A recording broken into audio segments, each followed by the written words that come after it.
So this is not at all what I was planning to be uploading this week. In fact, I meant this to be a really quick drawing, really only a sketch, but instead I invested 6 hours into it because I am immune to feeling the passage of time, which is actually a huge issue in my day-to-day life, but let's ignore that, just like the rest of my problems, and jump right into this week's speed draw. So a little over a week ago, the Drawfee show released a Drawtectives Season 1 and 2 recap video in anticipation of Drawtectives Season 3. And if you're not a Drawfee or Drawtectives fan, I think you should perhaps reconsider and try again. But if you are a Drawfee fan and you're concerned about Drawtectives spoilers, this will be a relatively spoiler-free speed draw. Obviously, I will be talking about Drawfee, the Drawtectives characters, and maybe a couple of the jokes, but I don't plan on talking about any of the major plot points. So, with that out of the way, I had to draw some Drawtectives, and I want to say this is the very first Drawtectives and I think Drawfee as a whole fan art that I've ever made, although in my last fan art video I said it was my first time drawing a Critical Role Campaign 3-piece, and turns out I completely forgot that I had drawn Holizna, one of the characters, previously, and I was straight up telling lies, papa. So at this point I'm afraid to say anything about it being my first because my memory is clearly very unreliable, but I just wanted to draw some hot characters doing what they do best, which is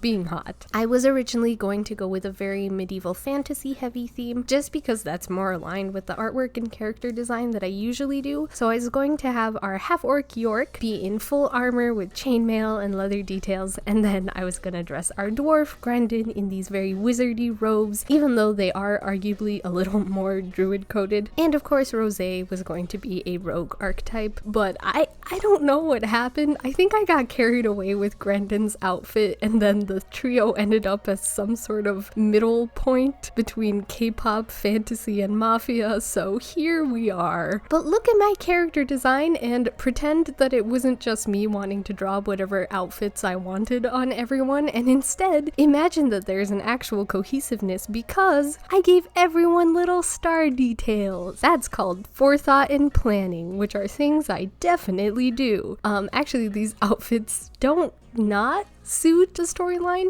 For those of you who don't know, the Drawtectives setting is very magic fantasy still, but with a lot of modern touches. So I guess this is my AU where York, Rosé, and Grendon are actually invited to that royal party. It's a gala episode, and they all dress up in fancy outfits. Although, canonically, we have a couple of issues because this trio is way too unruly to be going into all the nice settings that they go to. Like, don't get me wrong, they're gonna pull up to the gala and look stunning, but immediately they're going to talk their way into being thrown out of the fancy party. Also, the second issue is that yes, I put York in sleeves. I know his arms are too strong and too buff to be contained, but maybe someone has very kindly tailored his dress shirt specifically for the event, or perhaps his arms are in sleeves for now and he's about to flex and they're going to fall off, and maybe that's why he looks a little grumpy in this piece. I have been watching Drawfee, I think, for 3, maybe 4 years now, possibly even 5. I tried to go back and figure out my viewing history, but honestly, I don't remember. Much like all of the YouTubers I watch, I have no idea when I started watching them. I have no idea what video might have brought me there.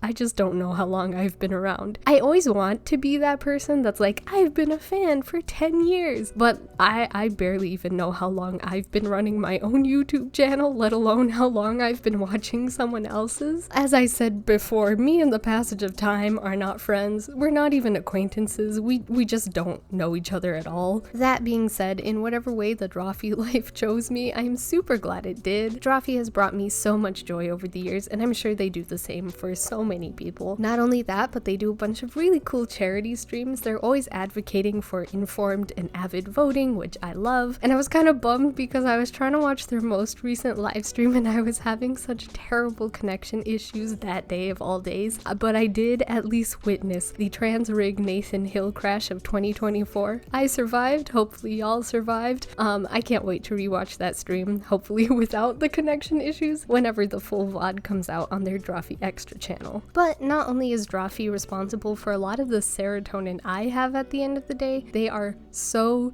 criminally responsible for my sense of humor and speech patterns. I've been an absurdist when it comes to humor since before Drawfee. I have a very private Pinterest board full of images that make me laugh that I think are a little too extreme for my public Pinterest board full of images that make me laugh. But Drawfee has turned that inside part of me that I've kept for my own viewing pleasure into who I am as a person and how I interact with the world. I say, can you believe, to learn at least once a day. I'm Merobiba comes up pretty often, and honestly, an oldie but a goodie is horses are gods himbos. And I'm pretty sure there are many more things that I say that I don't even realize are as a result of Drawfee. I've infected my partner with the Drawfee speech, and he has in turn poisoned the speech patterns of the pool of friends that he games with. It is inevitable and inescapable. Drawfee speech in my friend group of non-Drawfee viewers, it's more likely than you think. So now I do have to take a moment and say, why are all the Drawtectives members' hair so ambiguously colored? Now, before you come for me, I love their designs. I know I can color pick directly from reference pictures if I wanted to, but I thought, yeah,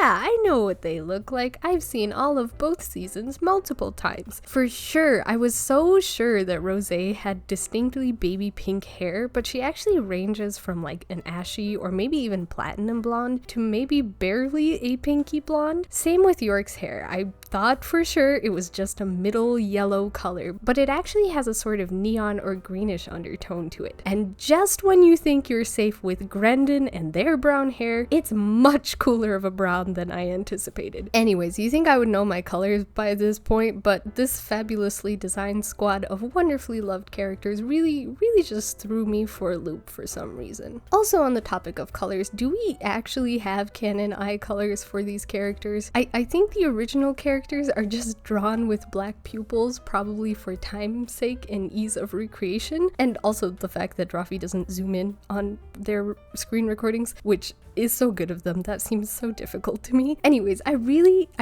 did try to do my research, but the most confirming images I found were from the York as a dog P-Boy plushie that came out. And in the original render, P-Boy has yellow eyes, but in the plushie and the merch ads, he has brown eyes. Also, I think a lot of people draw Grendon with green eyes and Rosé with dark brown eyes, but it was hard to find consistency. So anyways, I just disregarded all canon information and gave the characters whatever color eyes I wanted. I personally am very proud of the way that Grendon's hat details came out. It is summer and you know Ren Fair season is arriving soon, so I've been doing a lot of research into possible cosplay and costume ideas, so look forward to all that coming, I guess, after art fight season. But back to Ren Fair, you can't really research Ren Fair costumes without coming across those really beautiful, highly detailed mushroom and fairy costumes where people have these huge, beautiful, wide-brimmed mushroom or other flora and fauna themed hats, and I've been living for the ones that have really long, swooshy beaded trims around the edges, and I'm so sure that my love of those mushroom hats, as well as just the general concept of fancy derby hats, really leaked into the design decisions. Grendon, in every season so far, has been wearing a hat, and I think bigger and fancier is the only way to go from here. But also, if you look at the final render and you see that the hat doesn't make sense because drawing hats is kind of hard, no, you didn't see anything, and my hat drawing turned out fine. Thanks. Honestly, without Drawfee, I probably wouldn't have made my own channel. Not that I ever started my channel with the intention of having and maintaining a YouTube channel, which in words out loud makes no sense at all, but I genuinely felt like I wanted to put a mini-series out somewhere about my art, and then that was going to be that. But the only reason I started with the Redrawing Childhood Characters series specifically was because Drawfee redrew their old art and childhood art pieces, and people really loved seeing that, and it gave me a sort of like extra boost in thinking that it wasn't a stupid idea to do a Redrawing Childhood Characters series. But it was that and the slow realization that people genuinely love just seeing people make art for the sake of making art, and it doesn't have to all have the same theme. It doesn't have to be consistent art. Like, sure, my journal making series, as short as it is my most popular series on the channel, but I still get so much love consistently for all the art that I produce, whether it's cosplay, sewing, fan art, journals, the Redrawing Childhood Characters series, D&D, all of it is met with so much love and support, and I really appreciate that and the really cool community that we have built over here. It means the world to me. Alright, enough sentimental stuff. More talking about Drawtectives. I think my little headcanon plot of this piece is that Grendon is the stylish mafia boss and York and Rosé are his two hot subordinates that do all the grunt work, and by grunt work I mean flirting and being strong, because the group looks super cool, but the reality is that they're a bunch of goobers whose mafia domain is the Hucky Hees, and the only heist they've pulled off is begging Jancy True to put $10 more in the token machine so that they can win more tickets for the prize counter. But in the last minute or so here of the speed draw, I think we need a little appreciation for the nicely arranged characters posed in such a way that I only had to draw 2 of 6 potential hands, and I still struggled with both of those hands. Low-key, I gave up on Grendon's hand because it still looks really weird to me even in the final render, but I was working on one layer for all 3 of the characters and I really liked how the wrinkles in York's shirt looked, so I just didn't fix it. Also, I know I didn't include Rosé's iconic fingerless gloves and that York's armband is on the wrong side and in the wrong place, and Grendon doesn't have any piercings. I'm calling myself out on these things, so you don't have to call me out. But there is something so fun about coming to the end of a drawing and working on the last few details, like painting nails, adding the gold chains and sparkles, and I decided right at the end that I wanted to put little gold beads in Grendon's beard. I think because of how decorated the hat was and then how empty their